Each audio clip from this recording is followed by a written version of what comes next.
Alright, welcome back. In this video, we're going to discuss voter turnout, so let's get right to it.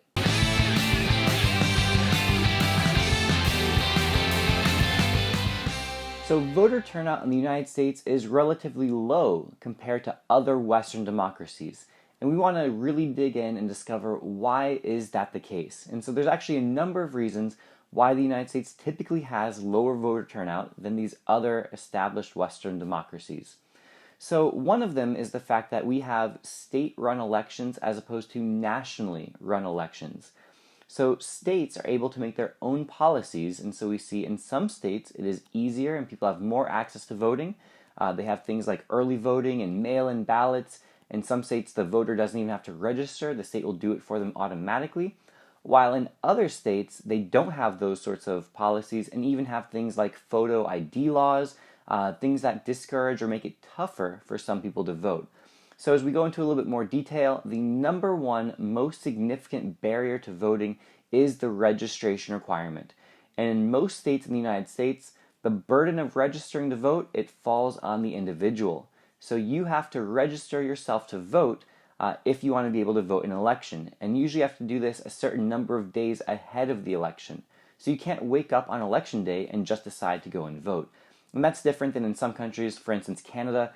Every citizen is automatically registered to vote when they come of age, and so they can just get out of bed on the morning of the election and go and vote. The United States also has many elections. Again, if we think about our federal system, we know that we have federal elections, we have state elections, we have local elections, we have primary elections, we have general elections, we have special elections. There are so many elections, and so this can cause people to not vote because since there's so many, each time you vote doesn't quite feel as important. So many of these elections have very low voter turnout.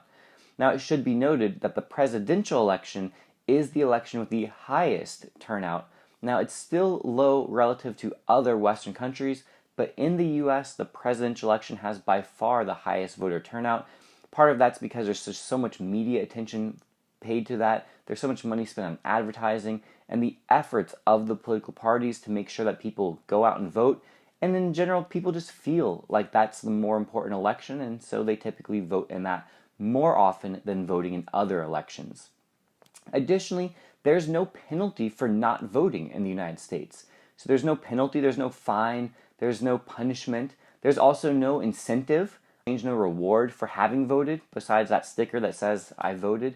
But again, some countries have the idea of compulsory voting, or there's some kind of penalty or incentive, and so some people suggest that that might work in the United States. The last one we're going to consider is political efficacy, and some people have low political efficacy, which leads them to not vote. So what does that mean? Well, political efficacy is the thought or the belief that your vote counts, that it matters, that it can influence politics. And so if a person has low political efficacy, it means that they don't really believe that their vote will matter, so they're more likely to stay home and to not vote. Now, there are demographic relationships with the likelihood of a person voting. Older people are more likely to vote than younger people. People who are better off financially, so higher incomes, are more likely to vote than people with lower incomes. People with higher levels of education are more likely to vote than people with lower levels of education. People who are married and religious are more likely to vote than those who are single or non-religious. And so these are just a few of the things that we can look at that predict the likelihood of a person voting. Now we want to consider voter choice. So how do some people choose which candidate to vote for? So this is kind of similar. We talked about models of voting behavior. Now we're going to look a little bit more specifically. So partisan identification and ideology is probably the biggest one here, which means that the best predictor of how a person will vote is their party identification. Are they a Republican? Then they probably voted for Republican candidates. Are they a Democrat? Then they probably voted for Democratic candidates. If they are liberal, they probably voted for Democrats. If they are conservative, they probably voted Republican. So ideology and partisanship give us a really good indication of how a person is likely to vote. They might also consider the characteristics of the candidate. This is the idea of how is that person perceived. Is the candidate perceived as being honest, trustworthy, responsible, or do they have a more negative reputation? This can affect the way that people vote for them or don't vote for them.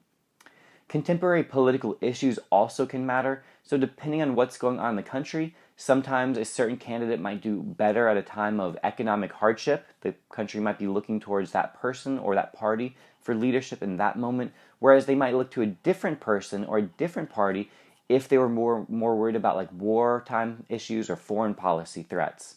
So again, depending on the issues the country is thinking about, that can also impact who people choose to vote for. And lastly, there is again a demographic relationship, not only with the likelihood of voting, which we discussed previously, but also with who do people vote for. So if we look at the Democratic Party, people who are more likely to vote for the Democratic Party demographically, now this is some major stereotyping being done here, but just based on the data, minorities, meaning African American, Hispanic American, Asian American citizens are more likely to vote Democratic. Younger voters, so something like 18 to 44 years of age, are more likely to vote for Democrats. Those who have a postgraduate education, more likely to vote Democrats. Those who live in urban areas in the city, again, are more likely to vote for Democrats. So are women voters, LGBTQ voters. When we think about religion, Jewish and Muslim voters are both more likely to vote for Democrats. So we have a number of demographic groups that typically form a coalition to support the Democratic Party. Republicans have their own coalition. So white voters are more likely to vote for the Republican Party. So are men. Those who are evangelical Christian or Protestants who happen to be white are again more likely to vote for the Republican Party. Those with a higher income are also more likely to vote for the Republican Party. Voters who are middle-aged and older typically vote Republican, as well as voters who live in rural areas. All right, this is it for this video. Until next time, this has been a La Money production. Thanks again for watching this video. Subscribe if you haven't already. Make sure you hit that like button. See you guys next time.